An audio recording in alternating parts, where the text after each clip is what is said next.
special guest referees, bigs and dogs, commenting half boxed.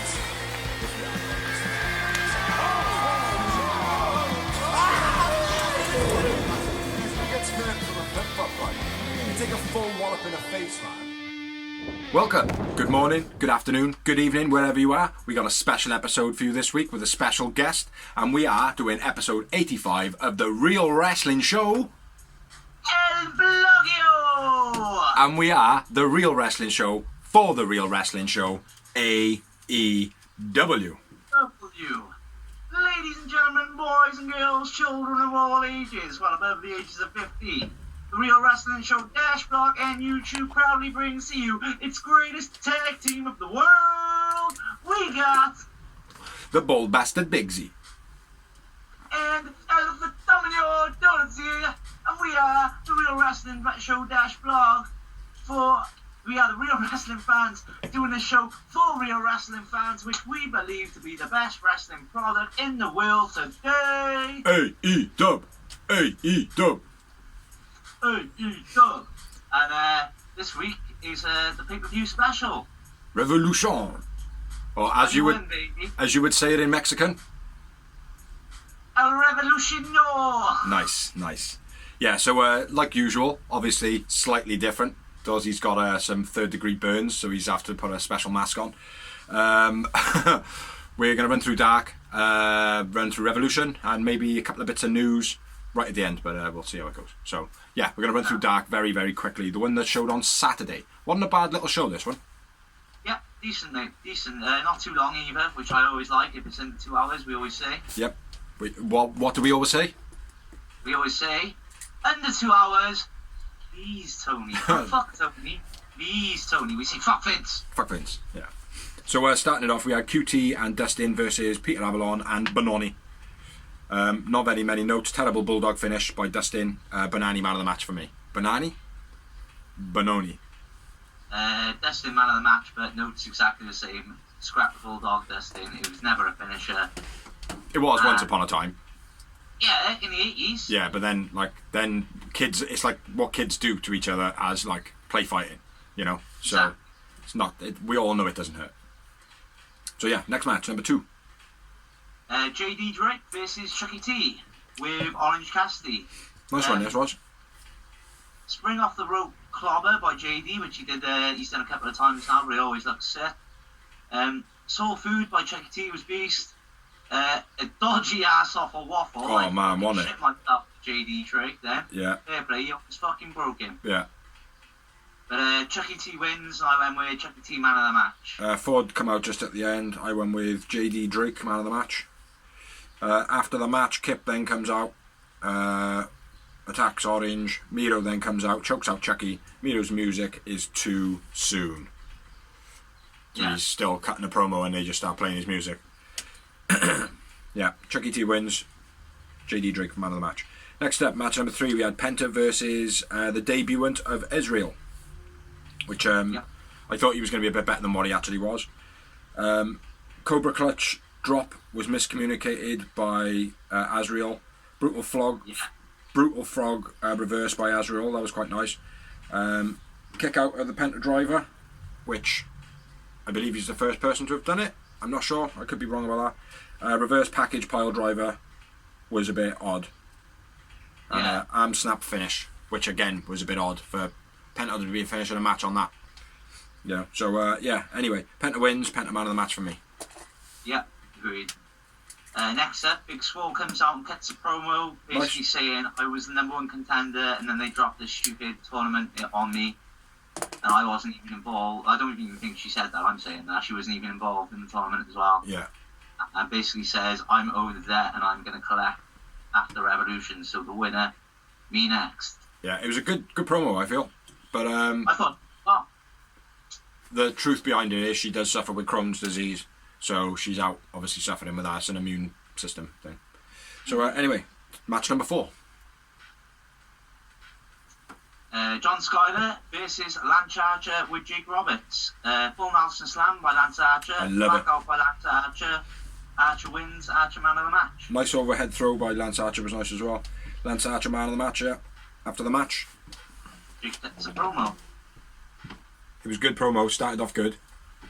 Yeah. And then Lance Archer starts doing a promo like this for some reason. You don't need to do it. Well, the problem is with Lance Archer is you can't do promos like that anymore because they portrayed him as a babyface. Yeah. And now they try to make him a heel again for no reason. You don't need to seethe through his teeth. Yeah. He just needs to say his shit how he says it, Doctor, mate. Right, I got no notes on the next one whatsoever. All I've got is squash match, which was match number 5. Brian Cage, Ricky Starks versus Angel Fashion and Fuego del 360 DDT de Sol. Yeah, they stole Santana and Ortiz's bit as well with the passing of the vertical suplex. Mm-hmm. Yeah. But yeah, other than that, I went with Cage man of the match. I went with Starks. Next up, we had Jake St. Patrick versus Jack Evans. Standing Sky Twister crap by Evans. That was sick, whatever it was. Back roll kick into a common key lock by Evans. That was sick. Falcon Arrow by Jake was beastie. Spider German suplex off the top rope. Then a 630 by Evans. Evans wins. Evans man of the match. Yep. Pretty much the same. Jack Evans man of the match. Next up, we had another promo from Max Plastic, aka Max Caster, doing a ladder match. It was a pretty good rhyme. Yeah. Ladder match, something, ladder match. Yeah, it was pretty good though. But yeah, matchup number 7 was Austin and Colton Gunn versus Mbadu and D3. The only note I've got is Aubrey had to duck out the way of one of them right in the beginning. I didn't even write a man of the match. I think I was in the middle of doing tools. Because it wasn't it was just one of those matches they thought, well, we've got Gun Club, yeah, we need to use him. Yeah, I think it was. But yeah, there was nothing greatly of note. Both man of the match, but it was a very basic, quick throwaway match. Yeah. Next up was a pretty decent match though. Match number 8 was Tasha Price, who I like, versus Thunder Rosa, who I love. Electric chair drop by Thunder Rosa. Nice modified Tequila Sunrise submission move by Thunder Rosa. Nice release German suplex by Thunder Rosa. Thunder Rosa driver. I still don't know what it's called, but that's what I'm calling it. That's what I called it. Thunder Rosa wins. That's what I called it. There was a fucked up takedown by Rosa early on. Tasha fucked up the hop over in the corner, where she tried to get out of the way and she fell over. Thunder reversed into the electric drop by Tasha as well. Thunder driver finish. Thunder man match. Yep. Pretty much the same as you. Next up we have match number 9, which was Cameron Stewart making his debut and Rising versus Bear Country. Again, not many notes. I didn't write a man of the match either. Double electric splash by Bear Country was quite nice. After the match, that's all I got. Yeah. Double body slam by Boulder, where he picked both the opponents. Kind of unique. I don't think I've seen that before. Golden splash finish. Bear Country win. Bronson man of the match this week. When he comes down for the distraction, the oldest trick in the book, and then Butcher and Blade run the iron with chairs. Some heavy shots, mate. Them chairs, oh man, fucking hell, they were made of whatever they were made of, cardboard. Yeah, and then all the feds come out for the save. Yeah, what we got next? Matchup number something. 10. 10? LeBron Cazzoni and Barry Morales versus 5 and 10. I think it was LeBron Cazzoni making his AEW debut. Believe true, brother. Believe true. Blade vertical suplex by 10 was quite nice. Wing snapper discus clobber by Dark Order. Dark Order win, 10 of the man in the match. 5 man of the match. Very fucked up his timing and his kip up as well. Couldn't fuck up. That's it. -1 was doing kip ups in this match as well. Yeah. But they needed it. Well. Yeah, he did fuck up one. Next up, match number 11. Huh? He played it off well. Yeah. Like he meant to do it. Yeah, rolled over onto his stomach like. Next up, we had the debut of Layla Gray versus Tay Conti. I didn't watch this one properly either. That's what I got. I didn't watch this one properly either. I did, but not the way I should have.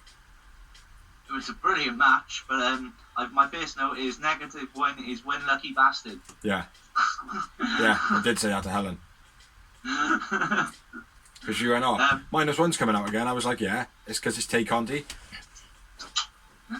I had to hug off. I was like, oh, boobs. Babies. But yeah, I didn't have a note. Not lucky because he just lost his dad, but you know, I'm sure he was very happy in that moment because I fucking would be. Show me the puppies. Yeah, so shoot. The hammerlock, I've just got the finish, bro. Hammerlock DDT by Conti was beast. Yeah. I mean, there wasn't much note because Conti basically did a thing with which is always brilliant. Like a pump kicks look beast, the knees look beast, the hip tosses look beast. Yeah, real good caliber. Beast. So, but I like the hammerlock DDT as well. It suits it. Yeah. Takedowns are wicked. Conti man of the match. Conti man of the match, right. And then next up we get the mini evening. Yeah, man. Which is Chaos Project versus the Seidels. Shoot. I haven't got that much on this, bro. Again, modified Mission Nuclear Driver by Mike was nice. Inside Hook Brainbuster by Seidel. Don't know which one. Probably Matt. Probably. Russian leg sweep into the Cobra Crutch by Matt. And then the finish. The splits scoop slam by Mike. Decent, different. Yeah. Luther corner splash messed up by Mike. He fell out. He sat down when he was just about to take the move, so he kind of ran into him and bumped him. That was stupid. Luther clothesline DDT double team by Serp. Always loving the double teams by Serp and Luther. Double lightning spiral for the finish. Seidels. Yeah. I didn't actually. Seidel wins. I went with Matt man of the match. I went with Luthor. I'll just say it now because I've written it here. I had an idea for something they could do in AEW with the tag teams, which would be put a stipulation on the match that the only way you can get your pin, the only way you can win the match is by directly doing a signature double team for the pin. So you as a team would have to be cohesive enough and smart enough to get one opponent out of the way, get back in the ring, hit your double team, and then for that person to pin. Yeah. Do you know what I mean? Like, if the pin gets broken up, they have to hit their double team again. A bit like that stipulation where you put on me when we were playing SmackDown 2. That's right. You have to get 3 finishes before you can beat. Yeah, exactly. Doesn't matter whether you hit 3 or 12. You have to at least hit 3. Yeah, alright. Let's not go on about the past now. Come on. Let's keep it civil.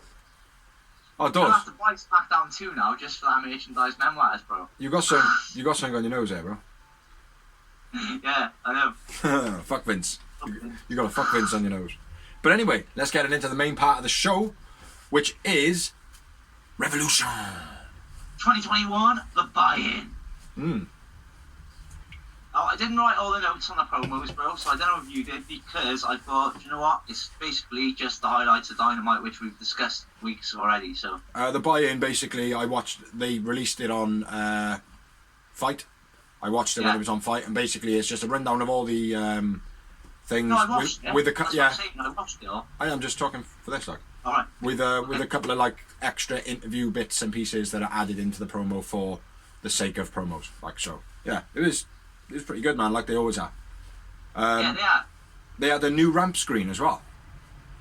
Yes. On their stage, they had yeah, very cool. Like, some of the images they were posting on it were a little bit plain, but for the first time, seeing what things look like, it was pretty cool. You know, I think they'll need to get the animations and stuff right, you know, to make that work to their full potential. But again, it's something new, a new toy for some of them to play with and be like, oh yeah, that'll be a wicked idea, you know.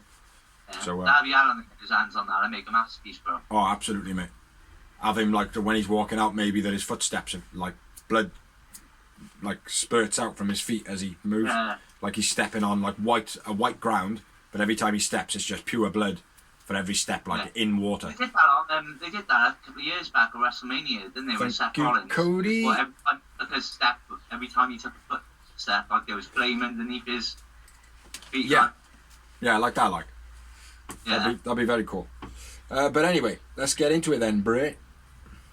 So, like I said last week, which you missed, Britt Baker comes out. She says Reba or Rebel is injured, and she's got a doctor's note written by herself because she is a doctor, a dentist. But got to get it legitimized though by a real doctor.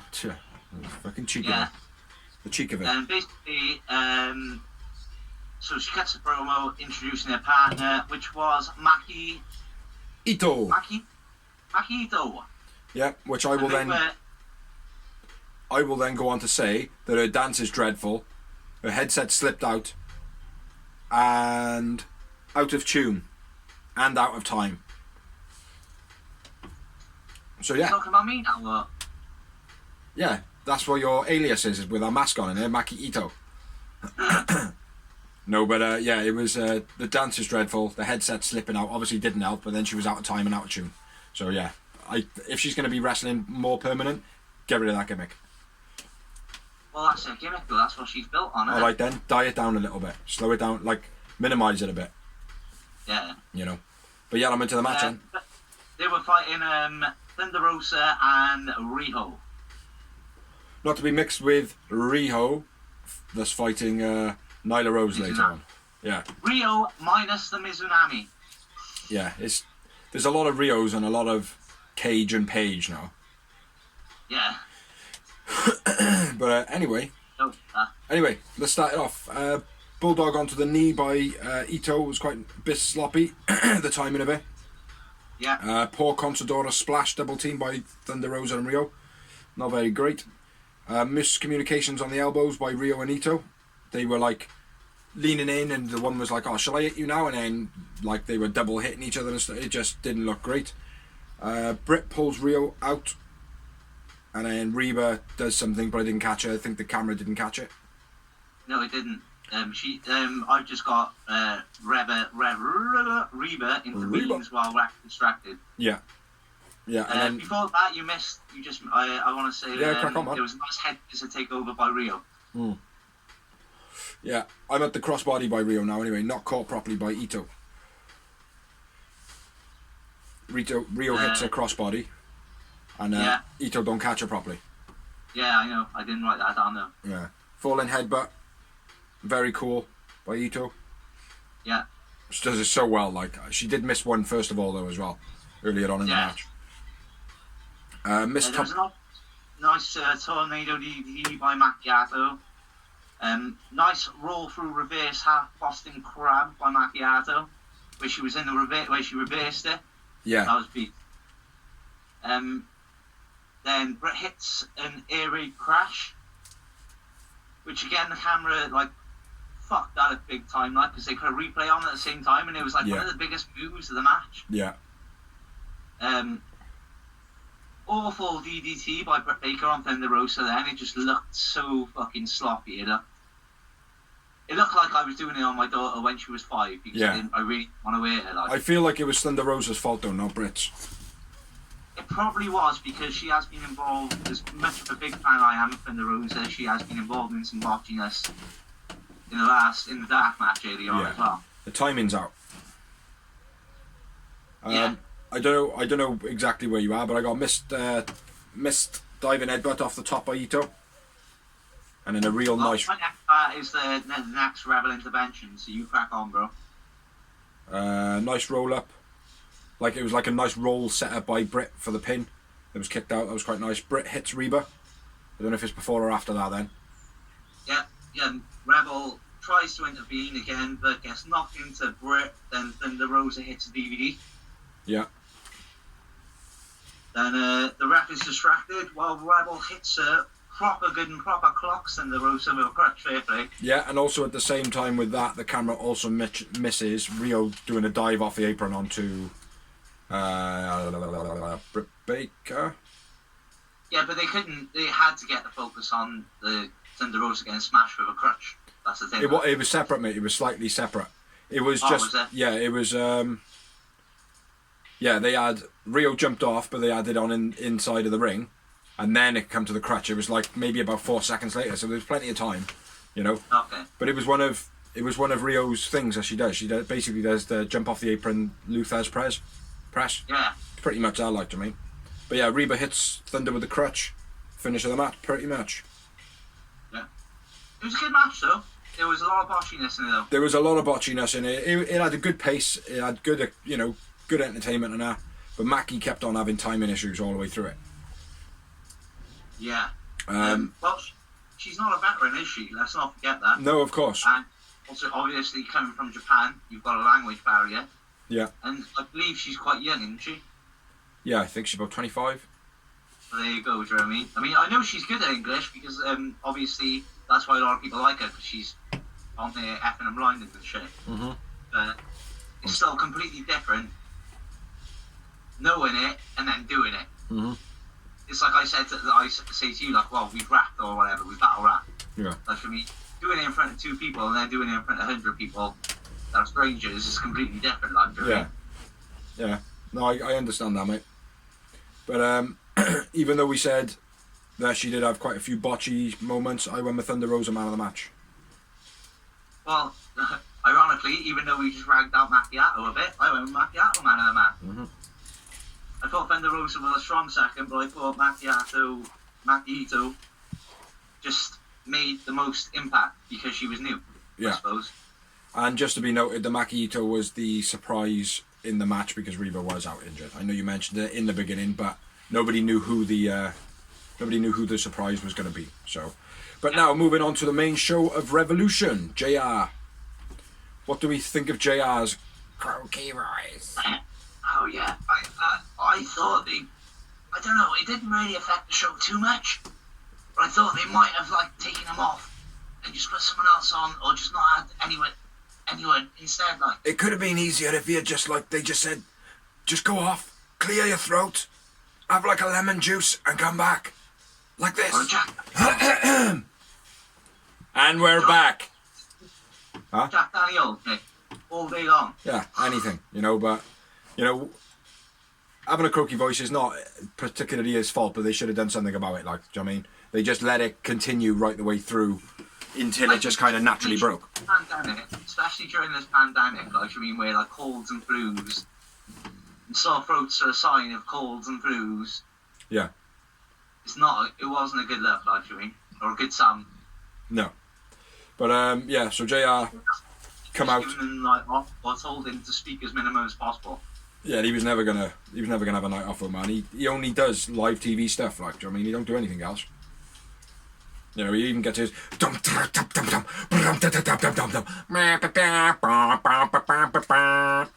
know. He's a Hall of Famer, bro. He's done so much for this business. I'm not saying he's not, mate, but at the end of the day, if like your business is cooking, if you've got someone there that's like been there for a long time, but they keep cutting their fingers and sticking blood in their food, you kind of got to get rid of them. You know what I mean?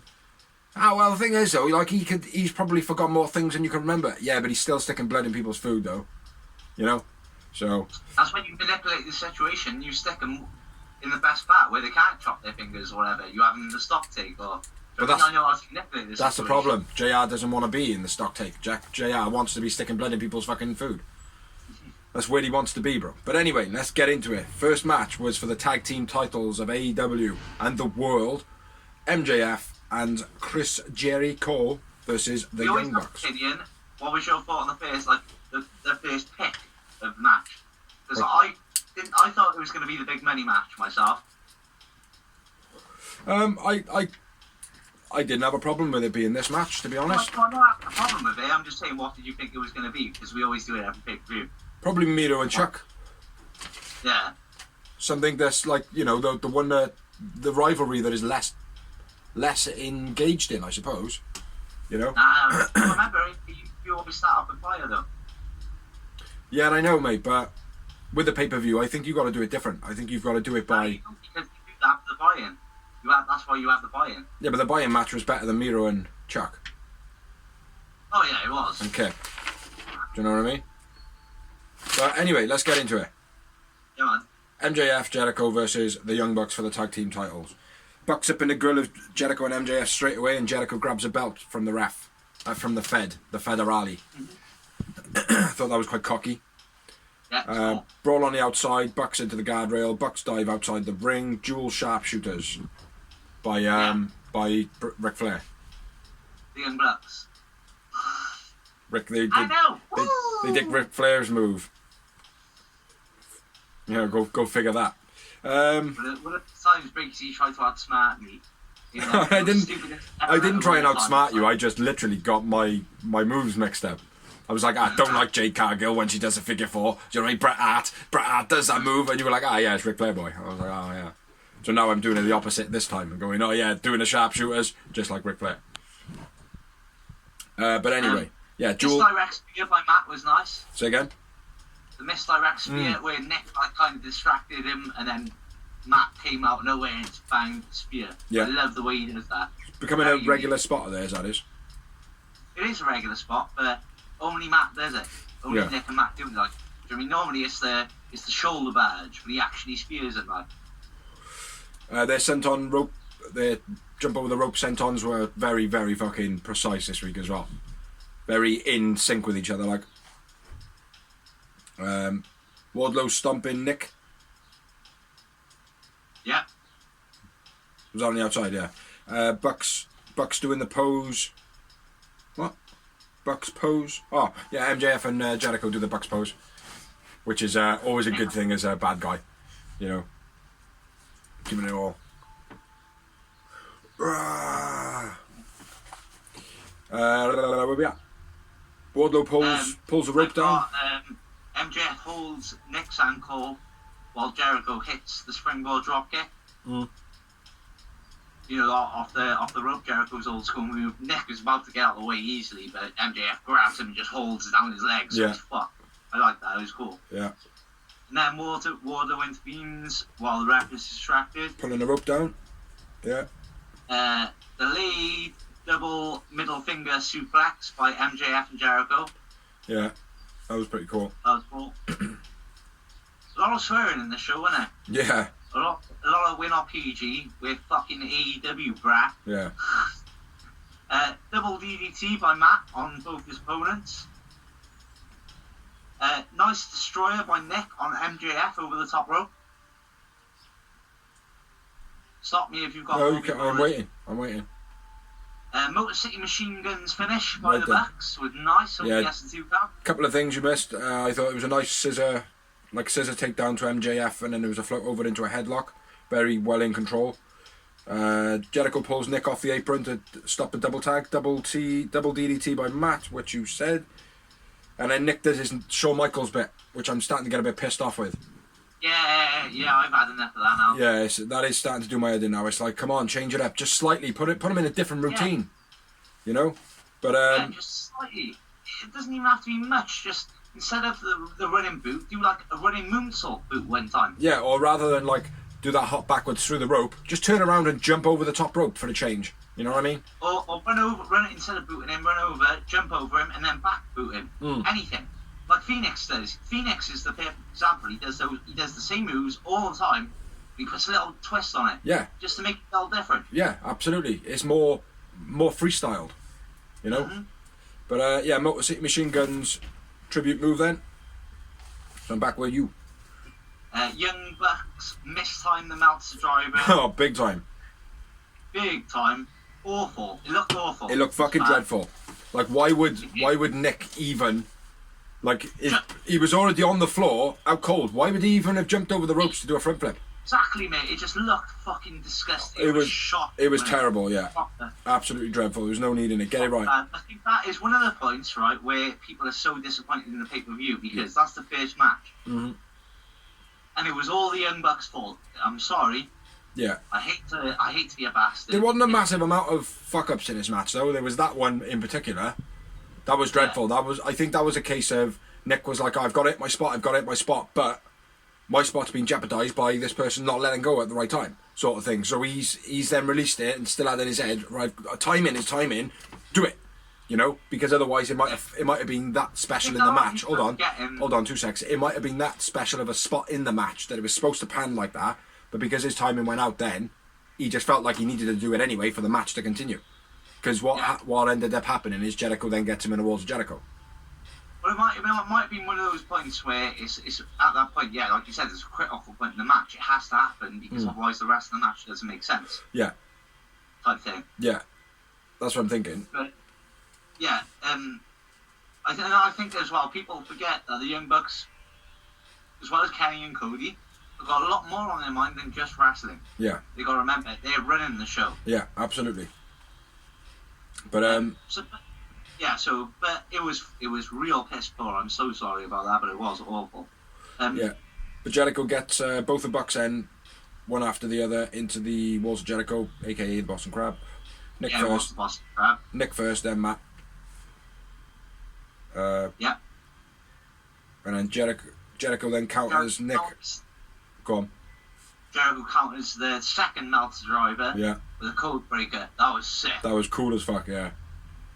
I was literally just saying the same thing, and like. And then then a baseball bat gets introduced. Yeah. MJF hits a heat seeker after Jericho uses Floyd, and then Jericho accidentally hits Wardlow with the Judas Effect. Yeah. And the BTE trigger on Jericho, Meltzer driver by the Bucks. Bucks win, and I went with MJF, man of the match. Yeah, bit of super kick party just before as well, with a bit of MJF dribbling. Yeah. I thought it was a great match, other than our one fuck up, which was quite hard to overlook. I went with Matt, man of the match. He was my second. Was my second. Who'd you go? Toss up between him and MJF. Although I was really surprised that the fact that they mentioned Matt's wife was in the crowd. He went up and gave her a kiss, front row, and MJF and Jericho didn't use that. Yeah. I was really surprised by that. Yeah, especially the fact that Jericho did clock it as well when he was in the ring. But again, that could have been down to timing issues of the pay-per-view, their broadcast time and stuff like that, you know. But anyway, yeah, it was a great match, except for that one moment. So your new tag team titles go to same people who had them before, the Young Bucks. So moving on to what seemed like forever. Yeah, Shouldn't, like, not too long. Sorry, it wasn't like too long, but it was a little bit longer than it should have been. Yeah, I mean, the problem is with so many people in this match, they got their spots in, but it was like literally like everyone got in, done 3 moves, and then went and had a break. Yeah. Yeah, there was like Dustin at one point looked as though he didn't know what the fuck he was supposed to be doing. Yeah. You know, it was I haven't got too many notes on the actual match, I'm not gonna lie. It was more like who came in, then who got eliminated singly and as a tag. Well, let me run through the notes then, and then you go through who come in when they went out and by who, yeah? So I'll just run through my notes. If there's anything big that I've missed in the notes, you say. But I haven't written in my notes who eliminated or anything like that. I've just got moves and stuff like that. So dropkick fall away by 5 and 10 in early on looked nice. Dustin then, like I said, looked very lost in the match. Starting off the match was the Natural Nightmares and 5 and 10. Yeah. Right, I tell you what we'll do then. We'll run through the participants in the match, then you can do the eliminations, everything like that, yeah? Okay. So I'll just run through all the people that are in it. Do you know all the people that are in it? Yeah, I've got it all written down, like. So in this match was the Natural Nightmares, 5 and 10, Proud and Powerful, the Sydals, 1 and 2 from the Dark Order, the Gun Club, Avalon and Bononi, Varsity Blondes, Bear Country, Jurassic Express, Butcher and Blade, Private Party, SCU, Death Triangle, and 3 and 4 of the Dark Order. So, running through the notes, and then you can do eliminations and everything like that, yeah? You cool with that? Right. So any notes that I do miss, hit away like. So yeah, there's a dropkick by fall away by 10 and 5. Dustin looked very lost. Bigger Uranagi by Stu Grayson. Guns come in when they enter the thing, clear house. QT leaves and spits in Dustin's face. Okay, Santana and Ortiz are the next to enter. I haven't done it like that. I'm just literally running through notes when they stood out. This is going to be hard, bro, because I haven't written any moves at all. That's fine. That's why I'm going to run through it like that now. So if I run through things like... At this point, after that, Santana and Ortiz enter before the Gun Club even enter. Yeah, that's fine. You can say all that now in a second. Let me run through mine first. Okay, alright. Right, so QT leaves, spits at Dustin. What do you make of that? I thought it was a bit shit. I really did. I thought it was piss poor booking. It didn't work, did it? I know it's been in the works. But I just thought it was just too cheap. Yeah. But such a long booking. Yeah. It was too easy. Yeah, it didn't seem like there was anything in the match that culminated to that happening. Exactly. You know what I mean? It was just like, oh, I'm pissed off now for no reason. Yeah. Spit in your face to that. Yeah. That's my missus. Yeah, it was weird, man. Boulder looked like a fucking animal. Stu gets Boulder up on his shoulders, which looked pretty good. Marco Hurricanrana, I think he was launched to somebody to take someone off. Can't remember what that is. You'll have that in a second. Jack Evans pulls 10 off the apron, which is starting that alliance there, that rivalry there. Ali pulls Dustin off the apron, which the whole QT Ali thing could potentially go somewhere now. Don't know. Maybe QT will join Butcher and Blade. Don't know. Marco propping up Jungle Boy on the outside. Thought that was a pretty cool part of the match. Butcher attacked by the Bear Country. Pile driver onto another guy by Reynolds. Reynolds thrown over the post for his elimination. John Silver was almost thrown out, but then he was kept in. Big kicks by Silver to Pac. Phoenix kicks Silver's head off pretty much. Jungle Boy set up to the Contadora. Was absolutely fucking sick. Phoenix clears the guardrail through the middle rope, which was fucking sick. So that is all the main notes of moves in there, I feel, that stood out for me. So over to Drozzy, to El Drozzatomo.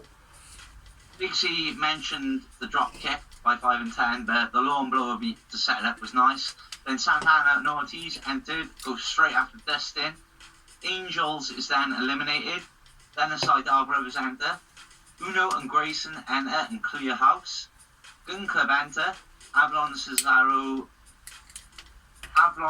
and Cesar Benoni enter. Varsity Blondes enter. Cesar double suplex on both of whoever it was. I think it was the Varsity Blondes. Austin hits Famous and eliminates Avalon. QT eliminates Gun Club. Dustin loses his shit. Which that made sense. Like, why are you eliminating the Gun Club? Like, I mean, yeah. He's like, well, it's all about the belts. Yeah. But then the spit in the face and then just eliminating himself made no sense whatsoever. No. Good to see though. Like someone doing that. Like, it just felt like they've been doing the long time storyline so good lately. It just felt like such a cop out. I thought, well, they'd be fuck Vince would have done that. Yeah. Bear Country enter and clear house for a bit. Grayson eliminated. Yeah, Stu Grayson gets eliminated, and then Jurassic Front Center. Jungle Boy eliminates Ortiz. Lucha eliminates Caesar and Griff Garrison at the same time. Jungle Boy eliminates Santana, which means Proud and Powerful are gone. Oh, hang on, banger. Did Benoni get taken out earlier on in the match as well? I'm not sure if he went through over the top or if he went through the middle rope. When Peter Avalon got eliminated, I'm sure Benoni got eliminated then as well. I could be wrong though. I'll have to watch that back to check. But anyway, yeah, go on. Benoni and Griff out at the same time. Yeah. Fuck. Sorry, bro. Caesar, yeah. Jungle Boy eliminates Santana, which means Proud and Powerful are out, and Caesar and Avalon are out as well. Then Butcher and Blade enter. Jack Evans pulls 10 off the apron, and Blade eliminates Uno. Both Dark Order, the teams that have entered so far, have been eliminated. Bunny helps Butcher and Blade eliminate Dustin, which means Dustin and QT are eliminated. Private Party enter, double team Jungle Boy. Then SCU enter. Bear Country eliminate Lucha Lucha, Butcher and Blade, which means Butcher and Blade are eliminated. Bear Country, eliminated by Bear Country, yeah. Then Pac and Phoenix enter. Blade and Quen eliminated by Death Triangle. And then John Silver and Alex Reynolds enter. Spin-out slam on Daniels and a tombstone onto both opponents. Dark Destroyer eliminates Isaiah, which means Private Party are gone. Butcher eliminates Jungle Boy, the only one left. Butcher eliminated Jungle Boy, only one left on his own. As in, like, now, at this point, Jungle Boy is the only one left, and the other ones are all tags. Phoenix eliminates Christopher Daniels. Jungle Boy eliminates Alex Reynolds. Pac eliminates Kaz. Phoenix walks the tightrope and eliminates Silver. Jungle Boy eliminates Pac. Phoenix, Beastie Tope, which they, at one point, like one of the refs was like, he's eliminated, he's done, he went over the top rope, and Aubrey was like, nope, he went through the second. Yeah. Yeah. And then the end of the match, which is Phoenix eliminates Jungle Boy. Pac and Phoenix win. I went with Jungle Boy man of the match. I went Luchasaurus man of the match, and I only went on that because of most eliminations. And I had 5 moments. Agreed, 5 moments. That I was able to note. So yeah, it was a little bit too long. Not too long to the point where like you can't watch it, but it was just a little bit over length for what it needed to be. Didn't need to have that many spots, and a QT and Dustin, I think I took up a space in it that didn't need to be there. You know. Yeah. But hey ho. Yeah, you never know as well, bro. We didn't do moments for the first match, which I had 5 as well. Oh yeah. Shit on a stick. I had 1. 0 in Britt Baker's, and 1 in the MJF Bucks. 2 in Britt Baker's. So anyway, moving on from the ladder match. The Casino Tag Royal. Yeah, sorry, the Tag Team Royale. We had Big Show doing a short promo, basically walking into a room and said, little scoop, you won't outwork this person. And then we have a little pan into the crowd. Al Snow's in the crowd, DDP's in the crowd, and there was a few others that I wasn't able to note. So at that point I ran out the kitchen and made a quick cup of tea. And next up we had the AEW Women's title on the line, which was the challenger, Ryo Mizunami. Which was versus Hikaru Shida. And Ryo made her way through the tournament. Sorry, go on. There you go. Oh, is that what you were going to say? Yeah. Oh, crack on, say it again. Well, you said it. Yeah, from the tournament, women's tournament, Ryo and excellent. Not Rihu, not to get confused with Rihu. So, nice psychological start to the match with the handshake and then the sly hit, because that's how the end of the tournament happened with Shida. And I thought that was a nice portrayal back and forth there, like, and very in that thing I said about the Japanese having that honour. Yeah. That kind of, so that was pretty cool. Yeah, and then there was a slow step up Hurricane by Shida. It looked real played. Yeah. That's the way to say it. Very theatrical. Choreographed, basically. Yeah. And then Shida thrown over the guardrails into the crowd / employees. Yeah. Rapid speed leg drops by Mizunami was quite nice. Where she does a 3 leg drops off the ropes. Yeah. Crunch driver by Shida on the stage. That was beast. Yeah, very nice that was. Beastie modified tombstone by Mizunami. Spear by Mizunami, then hits a top rope DNT leg drop. That was good. Nice back and forth bit they had as well, where one of them was elbowing and the other one was using the knees. I think it was Shida with the knees and Ryo with the elbows. That was quite nice. Yeah.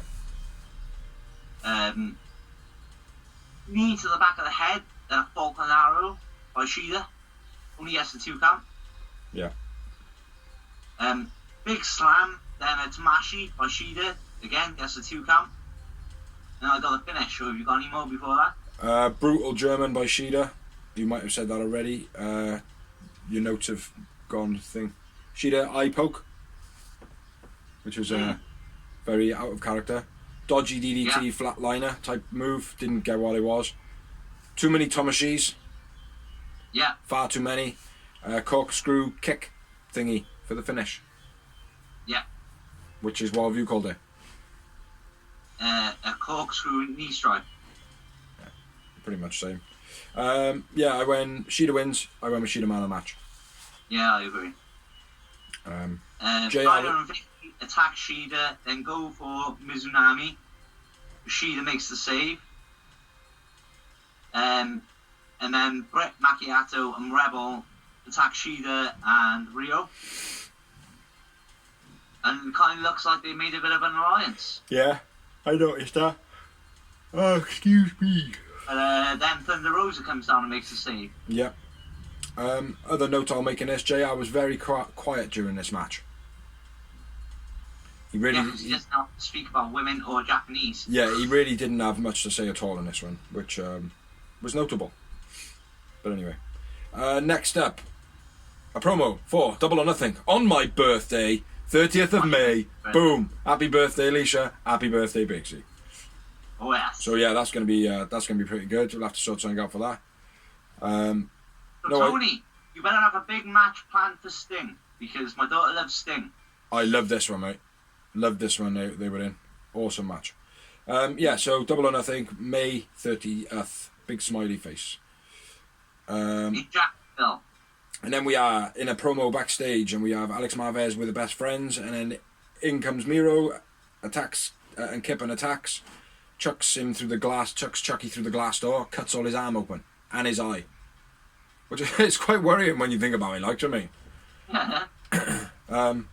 And then it goes straight into the match. So we have Miro and Kip Sabian versus Chucky T and Orange Cassidy as the El Mexicano Thomas Drozio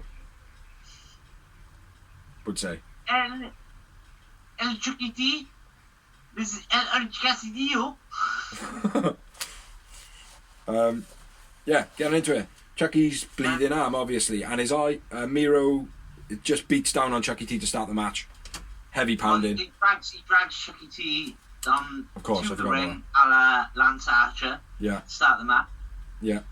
And he beats down on him. Which I thought they missed a trick on that. I thought, well, Lance Archer should have surely done that first. Yeah. Yeah. But yeah, no, it doesn't make sense.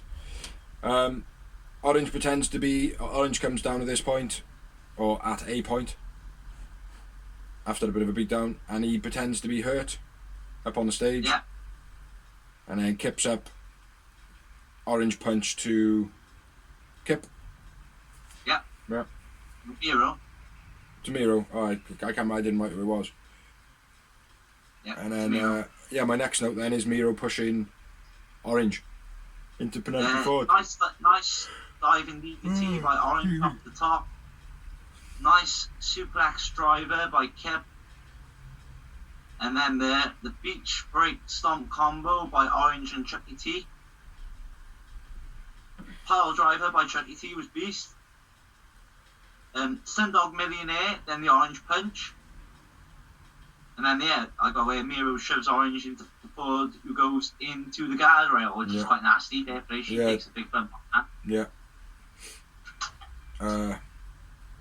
And then he does like a boss man type move, like not like the black hole slam or not the boss man slam, but whatever it was fucking shit. Uranagi or whatever, it was fucking pants by Miro. Pants. And then the bit where Miro is not the legal man, got to force Kip into the ring to make a tag and then climbing back out, like that kind of did look cool, and it would have made sense if after the match they didn't hug each other. Yeah. But then Miro forcing Kip to tag, Boston Crab finish, and then after the match when everything's said and done, they're hugging again. Now I hope they split it up. Yeah. I hope that rivalry is now kind of built and set. Like, do you know what I mean? Penelope Ford is like, well, why ain't you fighting my honour? Why ain't you fighting my honour? Blah blah blah. Yeah. Hopefully that could happen. So, but to be honest, Miro was the biggest flop. Yeah, at it's the been. moment for AEW because, especially after the Rusev Day, everyone was so buzzed for him to come in. And let's be fair, he's got it. I like him as a character. And his physique is, and he's got the quality in the ring. I think he needs the fans, though, doesn't he? Yeah, exactly. And that's unfortunate when a wrestler needs the fans. You're a bit pigeonholed then, aren't you? You know? Yeah. But anyway, man of the match for me was Miro. Orange for me. And I had just the one moment. And I had 2 moments. Next up we had a promo. Yeah. Hey! Next up we had a promo which was Alex Mjf with MJF, Jericho and the Inner Circle, and basically said that Jericho, what's it like to have failed? And then Jericho loses his shit. Says they didn't fail, blah blah blah, shit happens all the time, it's just part of the plan. Inner Circle War Council next week, whatever that is. Yeah. Basically, I think that is the throwing out of Jericho.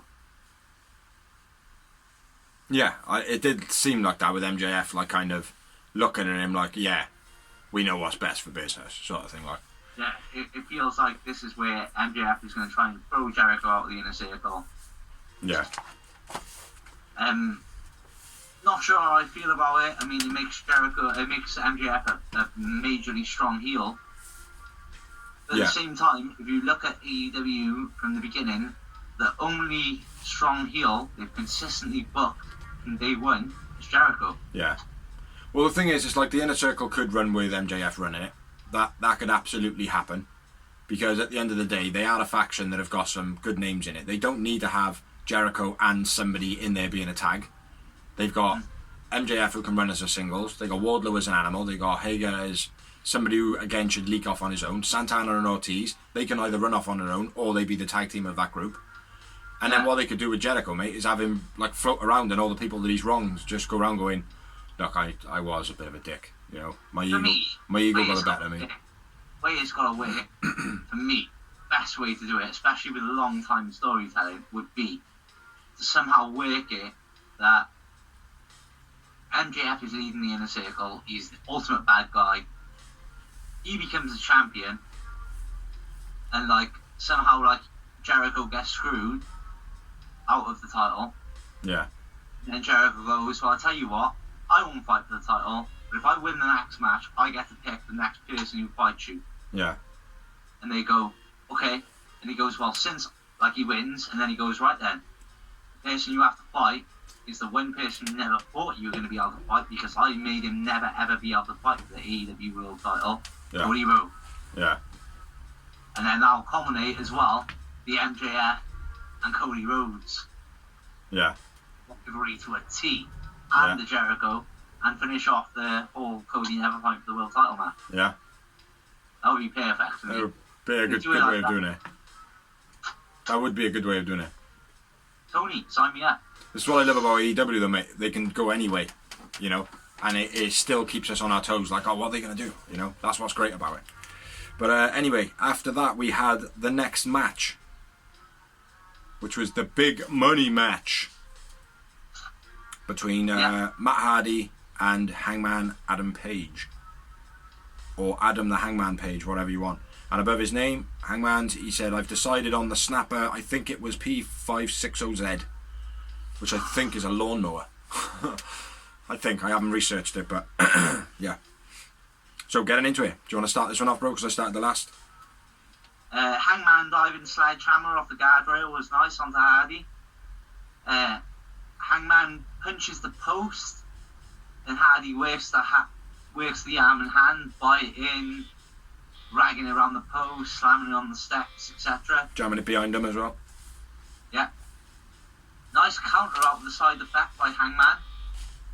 Yeah, very nice, into the crucifix. Just before that as well, Hangman sold a wicked Irish whip into the corner, like. Yeah. I know it's just a simple move, but look good. Twist of Faith on the outside. That's sweet DVD by Hangman before that, but yeah, that was my next note, so carry on. No, you carry on, man. Wheelbarrow German by Hardy off the top while Hangman was hanging on. Yeah, looked nasty, that did. It always does that when they hang on. Yeah. Because you know, it's going to cause that whiplash. Yeah. Absolutely, man.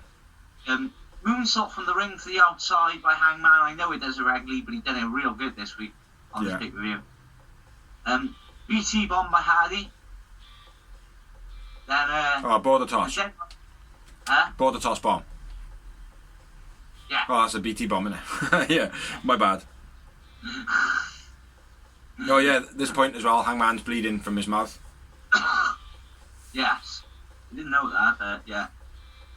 And then we had a JR moment where my throat is like, oh, that's fucking off. Dead Eye by Hangman, but Private Party distract the ref. And then Hangman takes up Private Party. Hardy counters the buckshot lariat with a side effect. That was beast. That was cool. Then hits a twist of fate, but only gets 2 count. And then the Dark Order are like, no! Fuck that shit. Yeah. Catch Hangman then as he falls off the apron, which is very, very cool, like, and setting him up for the buckshot lariat for the finish. That was such a sweet way to finish the match, man. The only reason I butted in there, mate, is because it looked like you lost your notes, like, do you know what I mean? I was like, oh, I'll keep the time going. But what you were going to take over anyways was good. Yeah, so Hangman wins. Hangman man of the match for me. Agreed. After the match, bit of a group hug.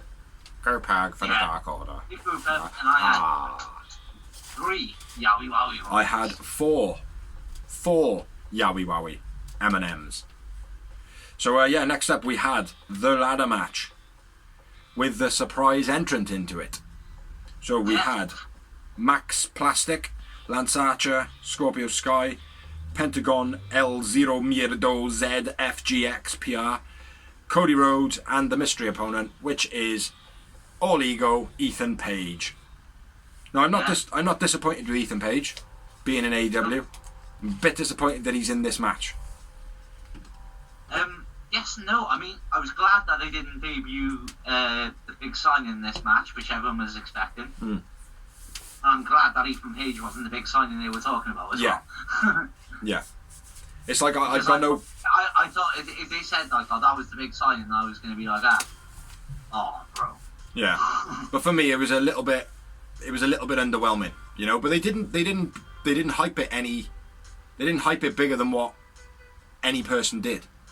Do you know? Yeah. Does that make sense? Like they didn't make out like, oh, this person is going to be a big surprise or anything like that. It was like just it's going to be a surprise entrant.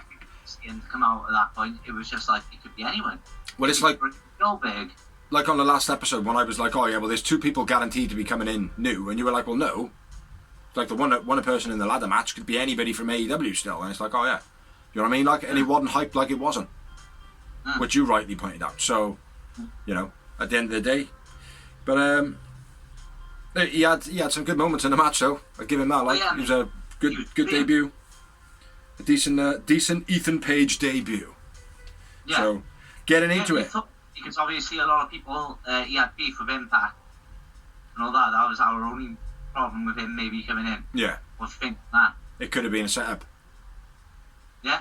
Do you know what I mean? It's cash. Yeah, could well be a setup. Like, one of his first plans of action could be to do another version of it, but get it done properly. You know? Yeah. To start off the whole...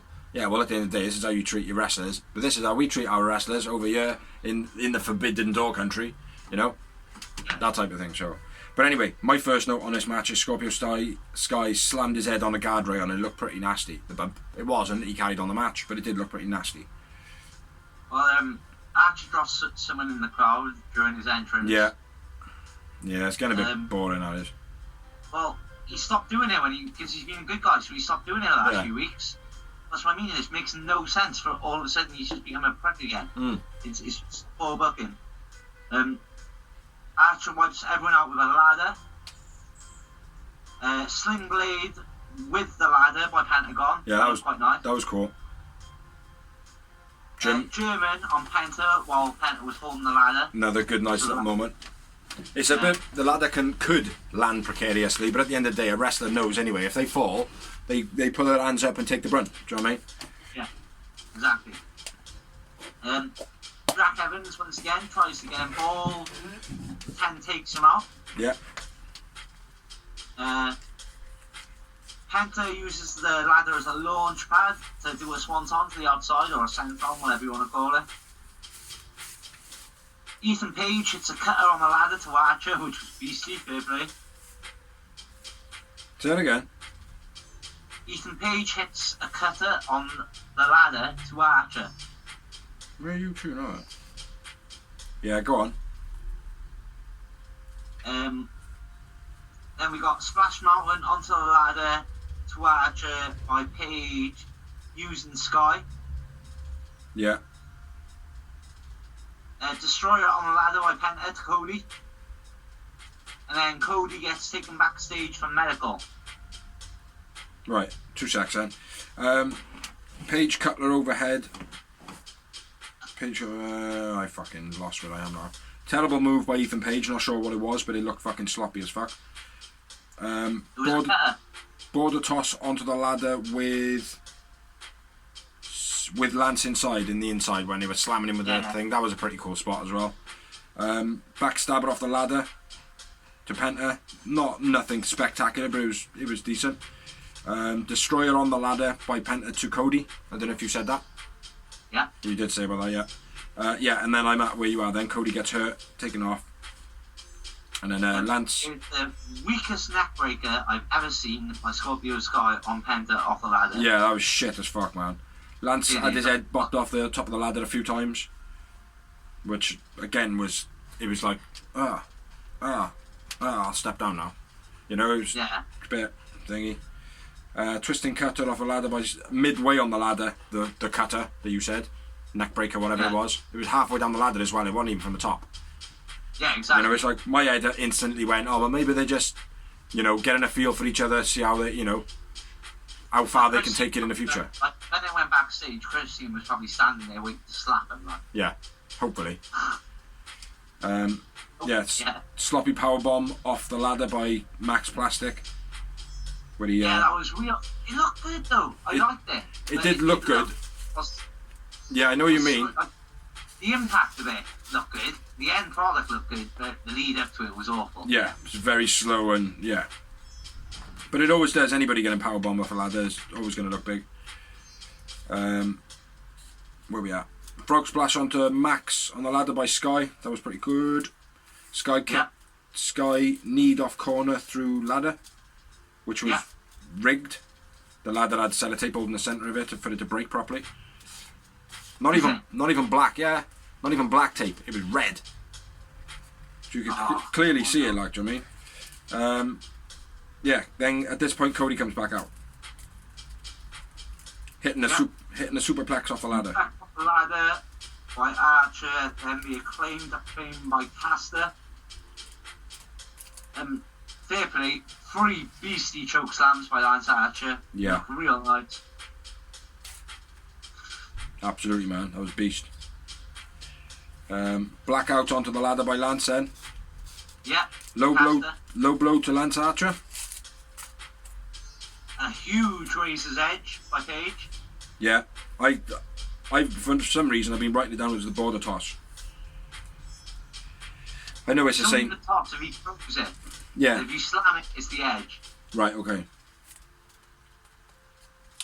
Jake clotheslines Ethan. Jake the Snake. Yeah. And then Jake the Snake gets knocked over. Little side note, apparently people are saying that he's potentially injured. Who now? Jake the Snake? Jake the Snake, yeah. Wouldn't surprise me, mate. You shouldn't be taking bumps. No. But yeah, apparently medics were called down. He was calling people and they panned the camera off him slightly. Yeah. So, then you had another big ass botch. The worst Cody cutter I ever did see. Oh, fucking, yeah. Shittest spot for a cutter ever by Cody. I wrote. Yeah. Go on. Yeah, well, I pretty much said exactly the same. So. Oh, dreadful, mate. Awful, mate. I don't think it was Penta's fault either. I don't know. You could see Penta trying to work his way into the position the whole time. The reason it looked so dodgy is because Penta had to fucking run it out of position the whole time. Yeah. Oh, it was shite. Absolutely it was so shite. bad. Especially from the 2 vets as well in the match. Penta then gets hit by a chair to his arm by Cody. Yeah. And then Sky gets a chair on Penta as well. Yeah. And then, a bit of a lame finish to the match, and I've got written down. Beats the fuck out of Cody with a chair, and then grabs the ring of Sonic. Talks to Cody at the top, pushes him off. Yeah, grabs the Sonic ring. Yeah, because it looked like it did, didn't it? It looked like the Sonic ring. Yeah, it really did. Cool though, something different. Yeah, cool match. You know, I think it's match. just Impact and AEW having a game of noughts and crosses. I went with Pentagon man of the match. I think. Yeah, Penta. It's a hard one to man a match, man. And I had 8 moments. And I just went below when I went with 7. Yeah, it was an okay match. There was, like, again, a couple of botches in it. You know, people online are making it out to be some fucking catastrophe, but it clearly wasn't. I think the problem is, right, there was like 2 botches in each match. Yeah. So people are picking up on that. Where, like, you can get away with, like, 1 or 2 botching matches, and then a Supreme card. But let's be fair, they were, like, the botches were big botches. Yeah. They were, like, proper, like they make gifs about them. Like where John Cena does the 5-knuckle shuffle and completely misses it. Yeah. And then, like, the moment your child found out wrestling wasn't real. Yeah. Like, these are the botches I'm talking about, like. Yeah, I completely agree. Decent Ethan Page debut, like I said in the beginning. Yeah. And then the commentary went a little bit slow. I'm not sure why. Maybe there was a ring change getting ready for the thingy match. Yes, it would have been. But everything went a bit like... And next... Yeah, it's been a great night so far. We've seen Darby, Adam. No, we haven't. Next up, and it was very much like, and it was like, what the fuck is going on? Like, it's a live broadcast, guys, you know. But anyway, then they were like, right, okay, we know what bit we're supposed to be in now. Introducing the signing that's signing a signing. Please, before you enter, can you sign in? Who did you really think it was going to be? Anderson. After you said it, I genuinely thought Anderson. I thought it would have been a really good curveball, considering nobody online either has put him in their list. Yeah, exactly. You know what I mean? And he would have been a great get. Yeah. You know? Yeah. But Christian was the outcome. Christian is a great get. A real great get. Me, my favourite time of watching Impact was when Christian came. Yeah. Because he changed the game. The thing is, right, what has pissed me off, right, is a lot of people online. Now, there's a lot of justification, don't get me wrong, right? Some of the stuff that has happened on this show so far has been a little bit below par. But when I say a little bit below par, that's exactly what I mean. A little bit below par. Mm-hmm. Do you know what I mean? Like, it hasn't been anything categorically wrong. There's just been a few botches, but like you say in the beginning, it's not really a pay-per-view that's been set out to be a wrestling spectacular. It's been set out to be a eye-catcher, you know? Yeah. And that's exactly what it was, you know? So, by Christian coming over, I think the way that they actually had him do what he did, I think that was a bit shit. Yeah. You know, because I think that probably let a lot of people down. You know? It was just like, come in.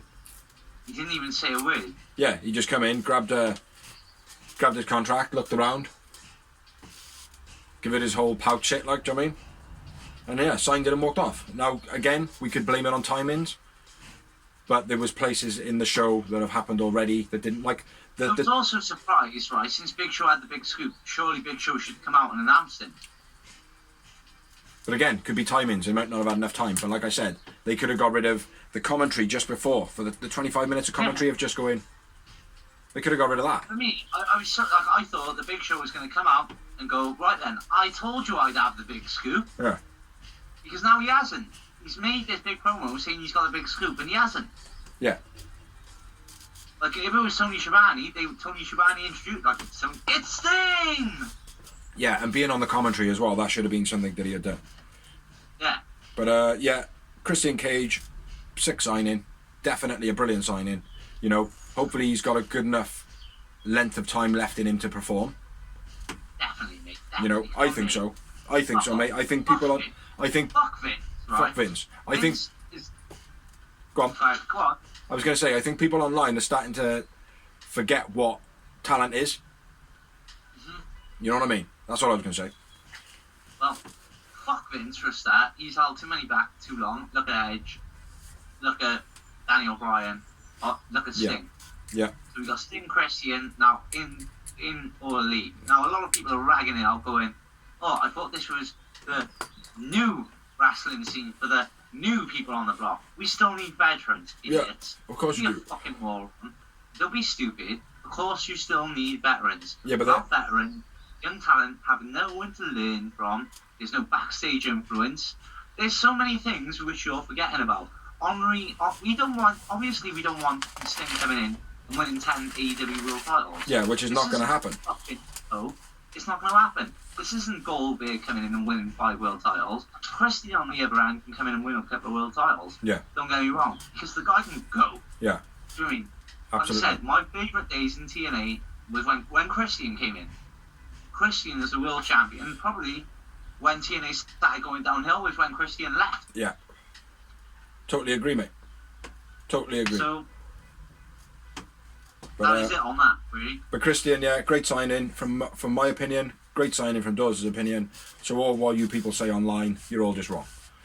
Yeah, fuck Vince and fuck online. Next up, we had. Say it in Mexican, Dawes. Go. We had El Brian Casio versus the Ricky Starks of my man versus the crazy Tabialan and it's singing.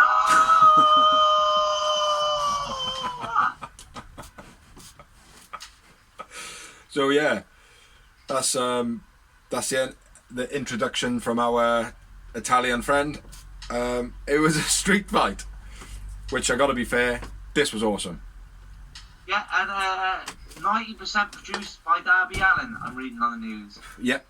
Which wouldn't surprise me at all. Yeah, Tony confirmed that as well on the post-show interview. But yeah, brilliant, man, brilliant. I'll kick off with this one, if you don't mind. Yeah. Bryce looking like an Oompa Loompa in his, my bad, wrong notes. Cage turns up in a Lambo or something similar. Well, just before that, Taz was on commentary because TK wanted him out of the fight. Yeah. Didn't realise that. Yeah, so Cage and Starks turn up in a Lambo or something similar. Didn't quite catch it. And then Darby and Sting's promo, their entrance. Oh, fucking phenomenal, mate. Like, at first I thought Darby was driving the car because of the face paint. But then obviously we learn what that is. But yeah, Sting's driving the car, Darby's on his skateboard going down all these cool ass looking roads, man. And I so wanted to like just be on a little go-kart that I've made and driving down, like, so envious of Darby Allin. Yeah, and then they coincide and Darby hooks on the back of the cab. Pickup truck. Yeah, on the back of the pickup truck, yeah, sorry. Yeah, paints, Darby and Sting's paint match. And then yeah, just before the match starts, there's like a load of like Sting druids. Yeah. All walking down and stuff like that, and like they were like smally part of it, that we called up. And yeah, first thing in the match, my first note, Sting throws Darby at Cage. That was my first note. He literally grabs Darby, launches him at Cage, and then starts attacking Starks. So I thought it was pretty cool. Yeah. Darby climbs off the wall. Yeah, very cool. Spider-Man-esque. Yeah. Cage catches him and launches him across the ring. Yeah. Cage walks upstairs with Darby in a vertical suplex, which I thought was really Hold on, cool. I got some other bits before that. Brian Cage chucks a tyre at one of the goons. Just launches a car tyre at him. Cage dragging Darby, that was pretty cool. Drone footage was sick as fuck when it panned from Sting in the ring to where Darby and thing was at the end. That was so cool, man. And Cage throws Darby through the double doors. Sting's multi-splash in the ring with Starks. It just seemed like he was doing splashes forever. because obviously the way the camera was panning, and then when it go back, he was doing another splash. Like Sting with a bat.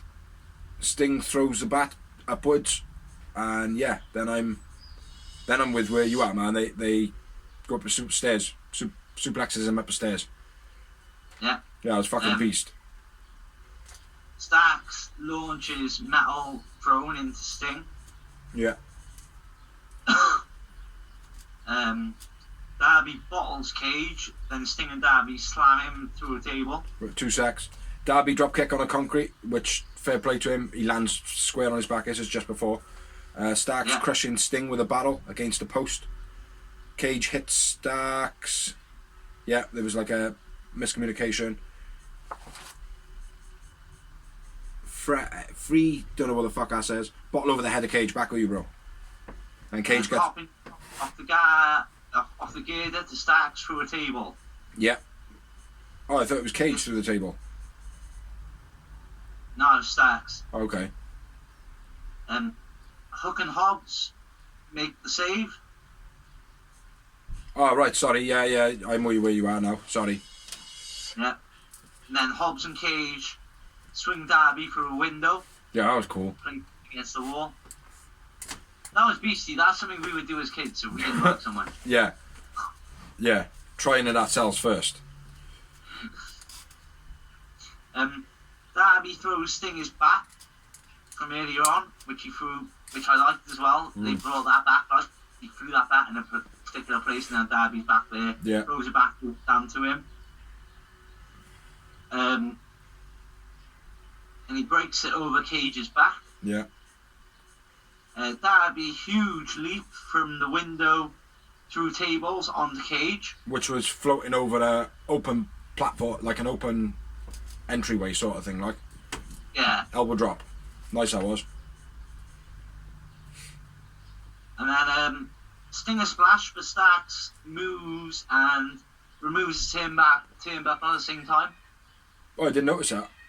Yeah, he removed the turnbuckle at the same time, so when he did the Stinger splash, he went straight into the fucking the ring.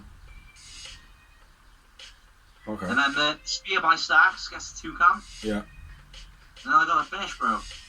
Well, one more thing. Sting just goes poof, straight in his face. Just literally punches him square in the mouth.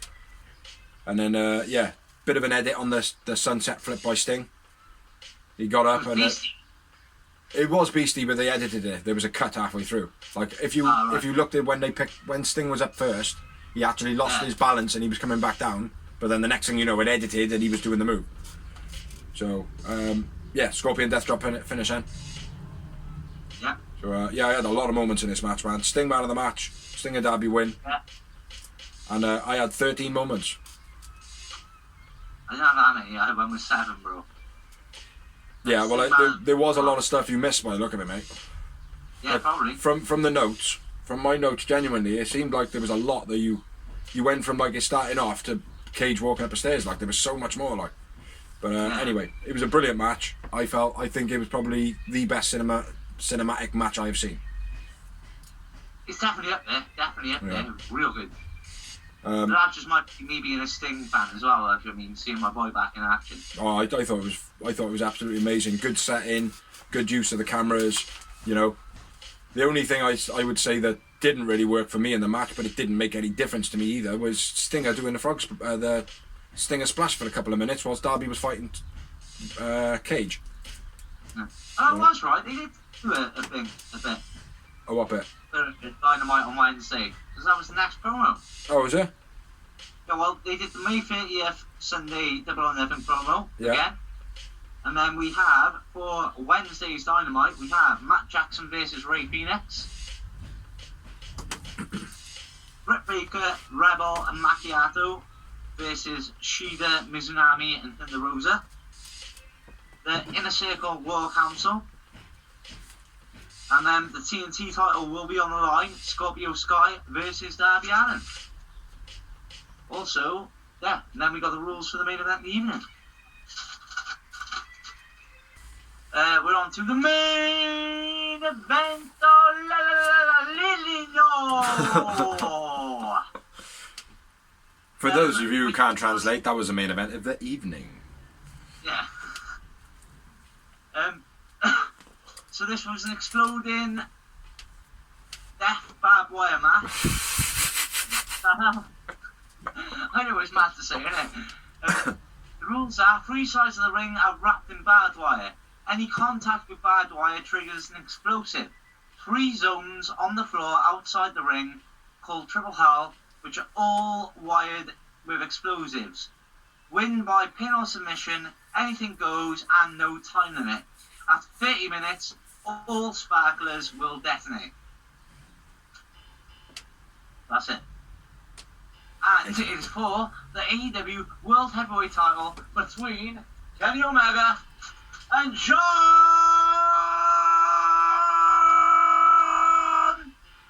Moxley.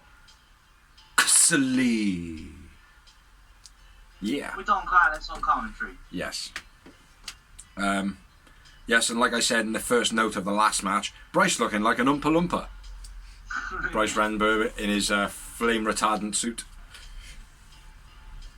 Yeah, it was a little bit disappointing, this match. A little bit disappointing. Like, there was okay bits to it, and it was not so okay bits to it. I knew exactly what it was going to be, right? Yeah. I hate Jim Cornette, but he played it perfectly when he said, this is the thing, right? All these matches, they're just shit. They always are. All they are is gore, a bit of gore, no good payoff, Yeah, and it always looks pathetic. yeah. No matter how you try and play it off, Well, it just looks crap. not always. Like the Kenny Omega, Moxley unsanctioned match, that was pretty fucking phenomenal. Yeah, but it wasn't. It was, but it was not exposed. It wasn't portrayed as an explosive death match. No, I know what you mean, but So it was a hardcore match or whatever it was. Yeah. I appreciate that. Like, same as like stipulations what like they used to put on Kane and the Undertaker, like buried alive matches, skin your cat stipulation match. You know. like they did it recently, like with Seth and Rey Mysterio, like an eye for an eye match where he ripped out Rey Mysterio's eye and threw up on the floor. It's just ridiculous. Like, it just looks stupid. It sounds stupid. I never really, like I said, I never really got hyped for this match anyway. Yeah. Because as a wrestling fan over the years, I've seen it too many times and just thought, whatever. Well, when I did watch Teddy Funk and Onita, is it? Yeah. Onita. I watched that and it was like, it's not all that good. Like, you know, it's kind of. Terry Funk and Cactus Jack is the best one. Yeah. Yeah, because, I don't remember it exactly, but I remember seeing snippets of it. But anyway, let's get into the match, man. Yeah. One of the not so good moments is the beginning part when it was like the back and forth. Who's going to touch the wire first? Obvious part, though. Yeah, and then Kenny gets chucked out onto the stage in the only side that hasn't got it. Yeah. You know, but yeah, go on. Again, obviously, Omega and Mox fight on the stage.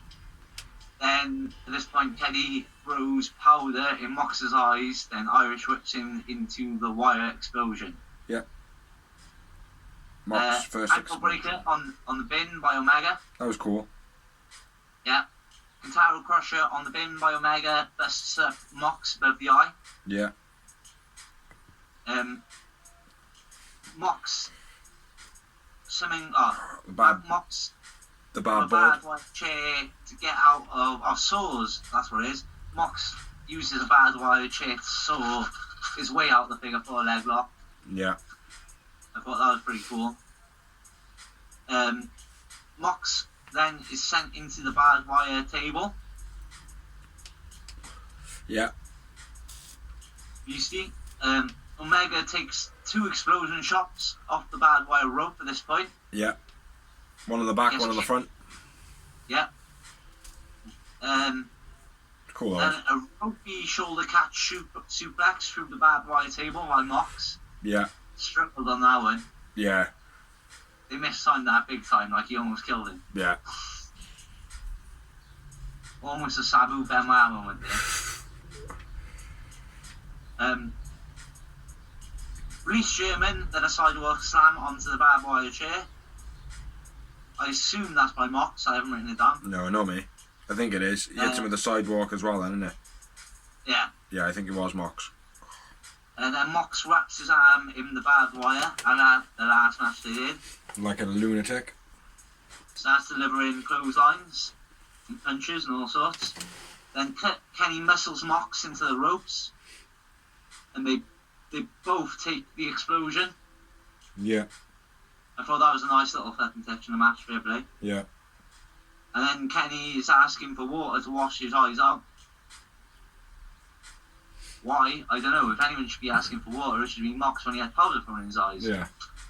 Why would you wash your eyes out after an explosion? I don't know. I've been electrocuted before in the kitchen, like, stupidly, like, do you mean? I never needed to wash my eyes out. I don't know. Powder residue, maybe? I don't know. Paradigm shift to the free zone floor. Yeah, just before that, Mox was checking if he had a tooth missing. Was he? Yeah, he was like, ah. And he looked as though he went, a son of a bitch. But I don't know. Pile driver gets 2 for Mox. Low blow, then a power bomb stack gets a 2 for Omega. Two V triggers and a one-winged angel on for a pin. Mox taking an exploding rope break. Yeah, very clever. Yeah, that was cool. Yeah. Omega hits Mox with a exploding barbed wire bat. 2 secs. Just before the multi-V triggers, the clock starts ticking down. Starts going wham, wham, which the timer and the actual thing kept on moving. If I remember rightly, I think it kept on like skipping. But yeah, that was a bit. There was no like kind of anything with that. Like it didn't make sense to me. No, like if it was WWE, it would have been then as a clock, wouldn't it? Yeah, and Omega's bleeding also as well. Huh? Omega's also bleeding. Yeah. But yeah, I'm back where you are now. And then the one-winged angel through a chair by Kenny. Yeah, Good Brothers have come out for the interference and the help as well. Didn't mention the Good Brothers. Yeah, because they come in afterwards. I got him in after the exploding touch of foot. When he puts his foot on the ropes, then I got the Good Brothers. Then the exploding bat to Mox. Then I got the one-winged angel on the chair. So I think our bars are messed up a bit there. And then I've got the shit ending to the match. Well, it wasn't the ending. The ending was the one-winged angel through the chair. Kenny wins, and Mox is the man of the match for me. I went with Kenny man of the match. I don't know why. It was a bit of a farce, this match. But yeah, moments. I had 6. But it was an absolute dreadful finish to this match. Yeah. The Good Brothers jump Mox and handcuff him. And then obviously the count is going down for the big explosion. Yeah. I felt so sorry for Eddie Kingston. Yeah. So I love the fact that he came down and made the save and all that, and he's trying to help him. But then, Gilbert sparklers. Yeah. But the thing is, though, it's like everyone's like, oh well, it should have been something spectacular. Well, why should it have? Kenny Omega clearly duped Moxley. Like he basically said he was going to take him out. He's been a thorn in his side. That was the intention. The Good Brothers intervened in the match. Also, he was the one that was saying that he set up this. There was the rig. So it was all about Kenny Omega setting up Mox. But everyone seemed to have just forgot about that. Yeah. You know, so the ending of it, the only thing it lacked was Kenny Omega and the Good Brothers at the top of the ramp with Don Callis laughing their heads off. Exactly. That's the only thing it missed. Exactly. You know? It should have been like that. Oh no, and then diving together, like, you mean, like hiding behind the speakers and that. Yeah, and then popped it out and like, yeah. Exactly. Yeah. You know, it did lack that. You know, so. But those are the things that make the storyline, that's the problem. But overall, it wasn't a fantastic pay-per-view. There have been better ones, but it was decent. You know. I think, like I said, it's probably the worst Wednesday thing. Yeah. But not in a Like, it was an awful pay-per-view. It wasn't no I don't know. ECW I wouldn't say it was the worst. I wouldn't say it was the worst, man. I think either one of the Fighter Fests or Fight for the Fallen wasn't too great either. Yeah, maybe. But like I said, it's not. And again, it's not for me. It's not AEW's fault. It's just the pandemic era. Yeah. I'm missing the fans, and for me, there was so much gimmick on it. And again, that is due to the pandemic. Yeah. Because let's be fair, if there was no pandemic on, we would be having our Pax versus Kenny Omega. Of course, yeah. You know. But because of the pandemic, we can't. Yeah. You're not going to get the holy shits and the reactions you want, so there's no point in doing it. And with these mass fights and stuff like that, it's a good way of starting rivalries off as well. Exactly. So you just gotta see them a little bit more. That's the only problem. They're a little bit harder to spot because there is so much mayhem going on. But anyway, that's the end of Revolution. Great. Yeah. It was a good show. It wasn't their best, wasn't their worst. I thought it was a good pay-per-view. I mean, a lot of people are ragging out online, but like I said, during the pandemic, I'm happy with it. I thought it was a good show. Yeah, absolutely. So moving on to the couple of bits of news. Have you got any at all? Nah, not at all, brother. There's only a few. We've got AEW trademarks Captain Insano, which is Waterboy. Paul Big White show. is out of Waterboy. Yeah. That's what you said. Fuck Vince and Co. bans the leg slap for punches and stomps, etc. Which people are moaning about that online. Some of even the wrestlers are like, well, at the end of the day, that's like taking a certain paintbrush off a painter, blah, blah, blah, blah. But I kind of agree with Vince. It's probably the only thing that he's said recently that I agree with. Fuck Vince and Co. New stipulation on their signings that they only want to sign people under 30 years old unless that person is already established, therefore they will look about going higher than that age. And the last bit of news I have is Joey Mercury files a lawsuit against ROH for forced resignation. Yeah. Joey Mercury, yeah? Yeah. Smash your face to bits, Mercury. Yeah. Yeah. But yeah, that's all I've got. There's nothing major. But yeah. So sorry about the lacklusterness on this episode. I'm a bit tired. So It's a great pay-per-view. I will explain the mask if you haven't heard it before on the show. On Merchandise Memoirs, the next episode. Yeah, and I've got something in the works as well coming up soon, which hopefully with a bit of imagination can go on for quite a bit. Yeah, so keep an eye on the channel as always, because me and Biggs are always trying to pop up new ideas and come up with little videos and whatnot. As always, the Real Wrestling Show Dash Blog will be back every week with Dark and Dynamite. Yep. Whenever there's a pay-per-view, we'll be on it. An AEW pay-per-view, that is. Yeah. And big up to all the people that let us share on your Facebook pages, all the groups. Big up to anyone who watches, anybody who likes. Big up to ourselves for doing the show and putting in all the work. Booyaka! Booyaka! 619! Not it. Booyaka! Booyaka! Area code shot! Booyaka! Booyaka! Yeah, but don't. So yeah, and we'll be back next week with another episode of the Real Wrestling Show Dash Blog. Peace out. Kiai! Kiai! Kiai!